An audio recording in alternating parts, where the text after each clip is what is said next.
Welcome to the Genius Factory. Enjoy the video. You start by drawing clear x and y axes with equal spacing so the parabola isn't distorted. Once done, pick a symmetric x range, for example -3 to 3, and make a small table of x versus x squared values.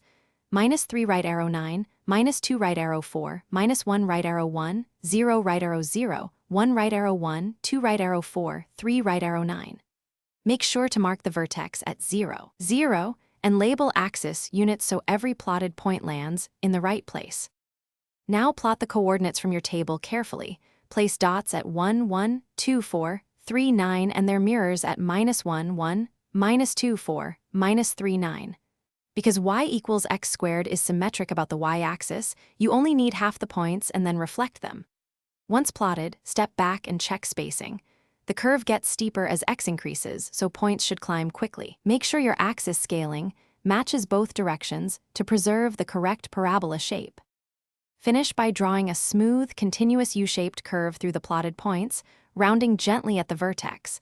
Do not join with straight line segments. Once done, label the vertex 0, 0, the axis of symmetry x equals 0, and a couple of points like 2, 4.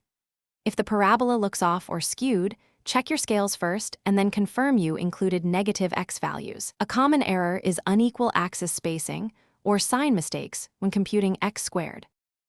Thanks for watching. If you found this helpful, don't forget to like and subscribe.